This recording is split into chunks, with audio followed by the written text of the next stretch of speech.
प्रार्थना करूंगा आकाश आनंदी से कि वो आए और अपनी बात रखें। जय भीम साथियों, जय भीम। मैं आज यहां पर इतनी बड़ी संख्या में हमारी महिलाएं जो मौजूद हैं उनको देखकर लगता है कि हमारी महिलाओं ने ऐनक पहन हाथी पर सवार चंडीगढ़ जाने का मन बना लिया है। मैं यहां पर मौजूद आज इतनी बड़ी संख्या में हमारी माताएं बहनें, हमारे बड़े बुजुर्ग और यहां आज इतनी बड़ी संख्या में हमारे युवा साथी जिन्होंने अपने दिन में से इतना कीमती समय निकालकर हम सबको सुनने आए, आप सभी का तहे दिल से धन्यवाद करता हूं। और आज की इस विशाल कार्यकर्ता सम्मेलन को सफल बनाने के लिए जो हमारे बसपा और एनएलओ के सभी छोटे बड़े पदाधिकारी एवं नेतागण और हमारे महत्वपूर्ण हमारे मूवमेंट की जान हमारे कार्यकर्ता जिन्होंने इतनी मेहनत कर इसको सफल बनाया, तो आप सभी को भी मैं तहे दिल से धन्यवाद करता हूं। साथियों, यहां हरियाणा में होने वाले विधानसभा आम चुनाव के संबंध में कुछ जरूरी बातें आप लोगों के बीच में रखने से पहले मैं अपने सभी संतों, गुरुओं, महापुरुषों को, जिसमें खासकर महात्मा ज्योतिबा फूले, छत्रपति शाहूजी महाराज, नारायण गुरु, पेरियार रामास्वामी जी, बाबा साहब डॉक्टर भीमराव अंबेडकर जी एवं मान्यवर साहब श्री काशीराम जी को नमन करता हूं। साथियों, मैं बहुजन समाज पार्टी की राष्ट्रीय अध्यक्ष व उत्तर प्रदेश की 4 बार मुख्यमंत्री व पूर्व सांसद आदरणीय बहन जी के नाम से लोकप्रिय बहन कुमारी मायावती जी को भी तहे दिल से आभार प्रकट करता हूं। साथियों, जिन्होंने अपनी पूरी जिंदगी बामसेफ, DS4 व बीएसपी के जन्मदाता एवं संस्थापक मान्यवर साहब श्री कांशीराम जी के बताए हुए रास्ते पर चलकर परम पूज्य बाबा साहब डॉक्टर भीमराव अंबेडकर जी के मानवतावादी एवं आत्मसम्मान व स्वाभिमान के मूवमेंट के कारवा को अपने आजीवन त्याग, तपस्या व कड़े संघर्ष के जरिए नई राजनीतिक ऊर्जा, शक्ति व पहचान दी है तथा उत्तर प्रदेश जैसे विशाल व महत्वपूर्ण राज्य में 4 बार बहुजन समाज पार्टी के नेतृत्व में सरकार बनाकर खासकर बहुजन समाज के लिए एक ऐसी मिसाल है जिससे प्रेरणा लेकर करोड़ों लोग यहां आज हरियाणा में भी सामाजिक परिवर्तन व आर्थिक तरक्की के मिशनरी कार्य से जुड़े हुए हैं।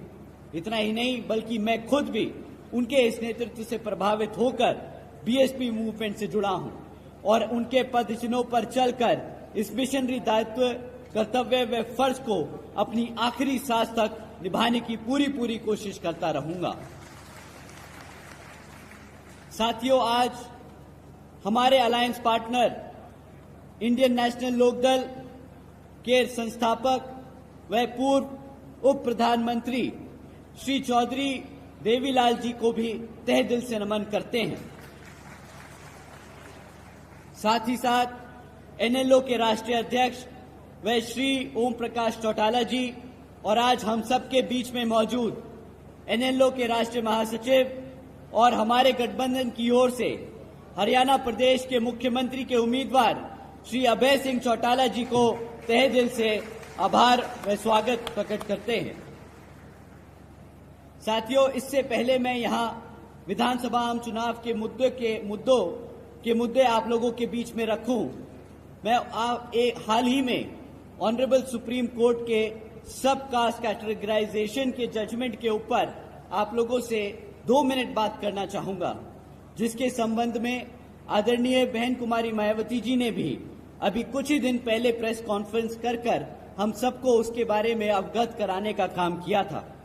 साथियों, ये जो सब कास्ट कैटेगराइजेशन का जजमेंट अभी पास हुआ है सुप्रीम कोर्ट जी से, तो इसका मतलब क्या है मैं आपको मूल्य में बताता हूं। साथियों, ये जो ऑर्डर पास हुआ है इसके तहत राज्य की सरकारों को पूरी ताकत दे दी गई है, जिसके तहत वो SC ST कास्ट के अंदर जो रिजर्वेशन की सुविधा है उसको अपनी मनमर्जी से किसी भी जाति को निकालकर हटा सकती है और किसी भी जाति को उस SC ST में रिजर्वेशन देने की ताकत रखती है। साथियों, जो ये रिजर्वेशन का मुद्दा है, ये बाबा साहब ने सिर्फ और सिर्फ हमारे राष्ट्रपति जी को और पार्लियामेंट को, हमारी पार्लियामेंट को छेड़खानी का दिया था। ताकत सिर्फ उन्हीं के पास थी कि इस सूची में किसको रिजर्वेशन दिया जाए और किसको ना दिया जाए, वो सिर्फ और सिर्फ पार्लियामेंट और राष्ट्रपति जी के पास था। परंतु ये जजमेंट के तहत ये अब ताकत उठाकर राज्य की सरकारों को दे दी गई है। अब इससे आपका क्या नुकसान है साथियों? इससे हमारे SC ST भाइयों का ये नुकसान है कि अब राज्य की सरकारें अपने मन मुताबिक हमारे बीच में मनमुटाव पैदा करने के लिए एक जाति को रिजर्वेशन की फैसिलिटी देगी और दूसरी से छीन लेगी। साथियों, ये राजनीतिक टूल बन जाएगा, ये वोट बैंक का टूल बन जाएगा, ना कि जिस शिद्दत से, जिस कारण से ये रिजर्वेशन की फैसिलिटी दिलाई गई थी हमारे समाज को, ये उससे हटकर आज एक राजनीतिक टूल बनकर रह जाएगा। और साथियों, जैसा कि आदरणीय बहन जी ने कहा है कि ये समय के साथ हमारे सभी SC ST जातियों को हटाकर आम जातियों में बांटने का काम करेंगे। तो साथियों, आपसे दरखास्त है कि इस मुद्दे पर आप लोग अपने समाज में, अपने घर घर गांव में जाकर बात करें और इसका, जैसा कि बहन जी ने खंडन किया है, आप लोग भी बड़े पैमाने पर खंडन करें। आप लोगों से दरख्वास्त है, जिस तरीके से अंग्रेजों ने भारत को बांटा था, उसी तरीके से ये कांग्रेस और भाजपा की सरकारें हमारे SC ST समाज को बांटने का काम करेंगी। इसके जरिए साथियों, ये लोग जो अपने आप को संविधान के रक्षक बताते हैं, उन्हीं के वकीलों ने सुप्रीम कोर्ट के सामने खड़े होकर इस पे हामी भरी थी। साथियों, यही है आपके असली गुनहगार, यही है आपके दुश्मन जो आपको अंदर से खोखला करने की कोशिश कर रहे हैं। तो साथियों, आपसे दरखास्त है कि इसका खंडन करें, इसके चक्कर में ना पड़ें। और जैसे आदरणीय बहन कुमारी मायावती जी ने कहा है कि इससे हमारे समाज को बांटने का काम किया जाएगा। SC ST एक समाज है, कोई हजारों जातियां नहीं, हम सब एक हैं, तो रिजर्वेशन भी एक है हमारा। अब साथियों, हरियाणा प्रदेश की बात करते हैं तो पिछले 10 साल से यहां हरियाणा में भाजपा की सरकार चल रही है और अब जब आम चुनाव हमारे सर पर है तो फिर से आपके बीच में आकर ये भाजपा के लोग आपसे आपका वोट मांगने का काम करेंगे। परंतु साथियों, इस बारी आप लोगों को वोट डालने से पहले आपको इनसे कुछ जरूरी मुद्दों पे सवाल करने होंगे। साथियों, मैं आपसे जाति और धर्म के आधार पर सवाल करने को नहीं कहूंगा। मैं आपसे कहूंगा कि आप शिक्षा पे सवाल करें, रोजगार पे सवाल करें और यहाँ पे आसमान छूती हुई महंगाई पे सवाल करें। ये 3 ऐसी चीजें हैं जो हमारे घर को, हमारे आने वाले भविष्य को इम्पैक्ट करती हैं। साथियों, शिक्षा के नाम पर जब आपको सवाल करना है तो इनके 10 साल का रिकॉर्ड आज ये कहता है कि पिछले 10 सालों में सरकार ने यहाँ पर 5000 से ज्यादा प्राइमरी स्कूल्स को बंद करने का काम किया है। एक तरफ हमारे बच्चों की पढ़ने की संख्या बढ़ रही है और दूसरी तरफ इन्होंने हमारे प्राइमरी स्कूल्स बंद करने का काम किया है। साथियों, इतना ही नहीं बल्कि यहाँ पर हरियाणा में 2200 सीनियर स्कूल हैं, सीनियर सेकेंडरी स्कूल है। आज उनमें हजारों स्कूलों में से ज्यादा प्रिंसिपल तक नहीं है। अब साथियों, आप बताइए कि एक तरफ जहां बच्चों के स्कूल बंद करे जा रहे हैं और बचे कुछ स्कूलों में जहां पर बच्चे पढ़ने जाते हैं वहां पे पढ़ाने के लिए शिक्षक नहीं है, तो अब आप ही बताइए क्या ये आपके भविष्य से खिलवाड़ है कि नहीं? अब आप ही बताइए, अगर आपका बच्चा अगर पढ़ेगा नहीं तो क्या अपने पैरों पर कभी खड़ा हो पाएगा कि नहीं? बताइए, हमारी माताएं बैठी हैं, खड़ा हो पाएगा कि नहीं? जब अपने पैरों पर नहीं खड़ा हो पाएगा तो क्या करेगा? गुलामी ही करनी पड़ेगी ना इन सत्ताधारी लोगों की। बताइए, तो आपको अब समय आ गया है इनको सत्ता से उखाड़ फेंक अपने अभय सिंह चौटाला जी को, माननीय अभय सिंह चौटाला जी को सत्ता में बिठाने का।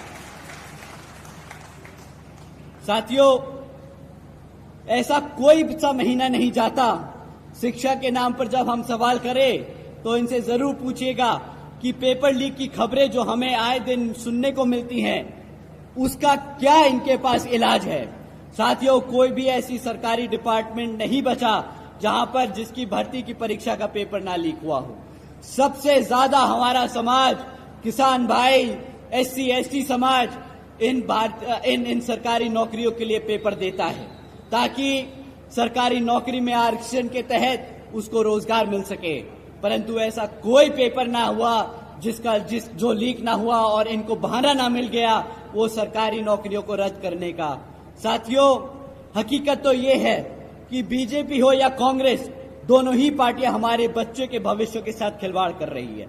एक तरफ सरकार में रहकर ये पेपर लीक और रोजगार ना देती और दूसरी विपक्ष में बैठकर आपके बच्चों के लिए आवाज नहीं उठाती। अब आप ही बताइए इनमें से कोई भी पार्टी को हक है सत्ता में रहने का कि नहीं? बताइए, कोई हक है इनको? नहीं। साथियों, एक तरफ भाजपा और कांग्रेस है जो गरीब विरोधी नीतियों पर चल रही है और दूसरी तरफ हमारी आदरणीय बहन कुमारी मायावती जी की नीतियां हैं जिसके तहत चलकर यूपी में बीएसपी की सरकार ने सावित्रीबाई बालिका आशीर्वाद योजना चलाई थी, सावित्रीबाई फूले बालिका शिक्षा योजना चलाई थी, जिसके तहत 7 लाख से ज्यादा बच्चियों को 12वीं तक की शिक्षा के लिए आदरणीय बहन जी ने 600 करोड़ की लागत लगाकर इनको पढ़ाने का काम किया था। इतना ही नहीं साथियों, आदरणीय बहन जी ने अपने शासनकाल में यूपी में 6 engineering colleges, 2 homeopathic colleges, 24 polytechnic, 2 paramedical colleges, 6 universities, 2 से अधिक इंटर और डिग्री कॉलेजेस, 100 से अधिक ITIs, 550 से ज्यादा हाई स्कूल्स और 5,500 से अधिक प्राइमरी स्कूल्स बनाने का काम किया था साथियों। और अभी इतिहास में पहली बार हमारे सरकारी स्कूल्स, हॉस्टल्स और कॉलेजेस में हमारे सभी OBC, गरीब और वंचित समाज के बच्चों के लिए 27% आरक्षण के इंतजाम किया था साथियों। भारत में पहली बार ऐसा हुआ था। तो साथियों, यह लिस्ट इतनी लंबी है कि अगर मैं आपको पूरी लिस्ट सुनाने बैठूं तो मेरा गला सूख जाएगा और समय खत्म हो जाएगा, परंतु वो लिस्ट खत्म नहीं होगी। इसी तरह मुझे पूरा विश्वास है, बहन जी को पूरा विश्वास है कि जब आप आदरणीय अभय सिंह चौटाला जी को मुख्यमंत्री बनाकर चंडीगढ़ की गद्दी पे बिठाएंगे तो उसी तरह उतनी मेहनत से आपके बच्चों के लिए स्कूल्स और कॉलेजेस खोलेंगे। साथियों, आज यहां पर रोजगार के नाम पर पिछले 10 सालों में इतना बड़ा मजाक हुआ है कि आज यहां 40% युवा बेरोजगार घूम रहा है। हमारा हरियाणा का 40% युवा बेरोजगार घूम रहा है। इतना ही नहीं साथियों, बीजेपी पिछले 10 सालों से सरकार में लगातार आसीन है, उसके बाद भी आज यहां 2 लाख सरकारी नौकरियां खाली पड़ी है। एक तरफ लेकर कुल मिलाकर एक तरफ 40% युवा रोजगार मांगता है और दूसरी तरफ सरकार के पास 2 लाख सरकारी पद खाली पड़े हैं। परंतु ये भाजपा की सरकार कौशल विकास निगम जैसी योजना चलाकर पक्की नौकरियां नहीं, कच्ची नौकरियां देती हैं और उसमें भी वो इसलिए कच्ची नौकरियां देती हैं ताकि आपको उन 2 लाख सरकारी नौकरियों पर रिजर्वेशन न देना पड़े। साथियों, एक तरफ बीजेपी की सरकार ऐसे काम कर रही है, दूसरी तरफ हमारे लोगों को गरीब, कमजोर और बेहाल बनाने का काम कर रही है। तो दूसरी तरफ कांग्रेस की सत्ता में बैठी कांग्रेस के सारे MLA विपक्ष में बैठकर बीजेपी को घेरने का काम नहीं कर रहे, उनसे सवाल नहीं उठा रहे, उनको काले झंडे नहीं दिखा रहे, वो उनके साथ मिले हुए आपके बच्चों को गरीब और आपको गुलाम बनाने का काम कर रहे हैं। साथियों, एक तरफ तो ये कांग्रेस और भाजपा ही है, दूसरी तरफ बहन जी की सरकार के दौरान 90,000 से अधिक शिक्षकों को रोजगार मिला था, 1 लाख से अधिक सफाई कर्मचारियों को रोजगार दिया गया था, 2 लाख से अधिक जवानों को पुलिस फोर्स में भर्ती किया गया था और 30 लाख से अधिक हमारे अपर कास्ट समाज के कमजोर बच्चों को विभिन्न सरकारी नौकरियों देने का काम किया था। साथियों, ये सिर्फ 5 साल का काम है, ये सिर्फ 5 साल का काम है। एक तरफ भाजपा 10 साल से राज कर रही थी, उससे पहले कांग्रेस 10 साल से राज कर रही थी और आज भी 40% युवा बेरोजगार है। तो बताइए, इनकी मंशा पे आपको शक होता है कि नहीं? लगता है कि ये लोगों ने गद्दारी करी है कि नहीं। साथियों, इतना ही नहीं, बहन जी के शासनकाल में सरकार के दौरान कृषि और एवं संबंधित कार्यों में मिनिमम वेज जिसको भी 55 रुपए से बढ़ाकर 100 रुपए कर दिया गया था प्रतिदिन। इतना ही नहीं, क्रीमी लेयर की वार्षिक आय को भी 3 लाख रुपए से बढ़ाकर 5 लाख रुपए करा था। और यहां पर हमारे किसान भाई बैठे हैं, उनको जानकर हैरानी होगी, रातों रात आदरणीय बहन जी ने गन्ना के दाम दुगने कर दिए थे। जिस तरीके से यहां पर आदरणीय अभय जी सरकार में आकर आपके लिए करेंगे। साथियों, बहन जी के गवर्नेंस मॉडल के तहत चलकर ही बसपा की सरकार ने प्रदेश के सभी समाज के लोगों को अपने पैरों पर खड़ा कर उनको स्वाभिमान से जीने का अधिकार दिलाया। और अब साथियों, अगर हम महंगाई की बात करें, तो महंगाई भी आसमान छू रही है। एक समय था जब ये भाजपा के लोग सड़क पर से गैस का सिलेंडर लिए घूमते थे, बोलते थे 400 रुपए का गैस सिलेंडर बहुत महंगा है। और आज आप गैस का सिलेंडर का दाम पता करा लीजिए साथियों, आज गैस का सिलेंडर 1000 रुपया पार कर चुका है। अब इनको गैस का सिलेंडर याद नहीं आता, अब इनको स्टारबक्स में कॉफी पीनी है, अब इन्हें पिज्जा हट में पिज्जा खाना दिख रहा है, पर इनको गैस का सिलेंडर हमारी माताओं बहनों का नहीं दिखता महंगा। साथियों, जब महंगाई को नजरअंदाज कराना हो तो ये आपको बोलते हैं मुफ्त में राशन ले लो। बड़े गर्व से बोलते हैं कि 80 करोड़ जनता को हमने मुफ्त में राशन दिया। इनसे कोई पूछे कि अगर मुफ्त में राशन दिया है तो उसकी लागत क्या है। मुफ्त में राशन मिलने की लागत साथियों, आपको 1000 रुपये का राशन नहीं मिलता। साल का 12,000 रुपए से राशन से ज्यादा का राशन नहीं मिला आपको। पर अगर आपके घर में हर एक बच्चे को एक एक नौकरी भी मिल जाती तो वो साल का 2.5 लाख कमाकर आपके झोली में भरता। इन्होंने आपको 2.5 लाख का चूना लगाया 12,000 देकर, महंगाई से भटकाया और ये अनाज देकर। तो साथियों, ऐसी स्कीमों से आपको गुलाम बनाने का काम किया जा रहा है, आपको बच्चों को रोजगार देकर अपने पैरों पर खड़ा नहीं। साथियों, अगर यहां पर आप एनएलओ और बसपा की सरकार को बनाएंगे तो जिस तरीके से यूपी में बहन जी ने लोगों को रोजगार देने का काम किया, उससे दुगनी तेजी से यहां पर श्री अभय सिंह चौटाला जी आपके बच्चों को रोजगार देने का काम करेंगे। साथियों, इन्हीं कुछ जरूरी बातों के साथ ही अब आप सभी लोगों से मेरी व खासकर आदरणीय बहन कुमारी मायावती जी की भी ये विशेष अपील है कि इस विधानसभा आम चुनाव में आप सभी लोग हर मोर्चे पर सावधान रहें। आपका वोट बहुत कीमती है, आपका वोट कोई खरीद ना पाए, आपका वोट कोई लूट ना पाए, आपका वोट कोई पढ़ने से रह ना जाए। साथियों, जाति बिरादरी, धन बल, मंदिर मस्जिद या किसी भी भावना आदि के नाम पर कोई स्वार्थी अपने जाल में फंसाकर आपके वोट का दुरुपयोग ना कर ले, क्योंकि साथियों, देश के हर एक महिला, पुरुष व युवा को वोट डालने का अधिकार यहाँ परम पूज्य बाबा साहब डॉक्टर भीमराव अंबेडकर जी के अति महत्वपूर्ण देन है। मैं आप सभी से एक बार फिर से खास अपील करता हूं कि आप लोग यहाँ अपने अपने क्षेत्रों में जहां बसपा और एनएलओ के विधानसभा उम्मीदवार चुनाव लड़ रहे हैं, तो आप उन लोगों को वोटिंग मशीन पर बसपा का हाथी चुनाव चिन्ह और एनएलओ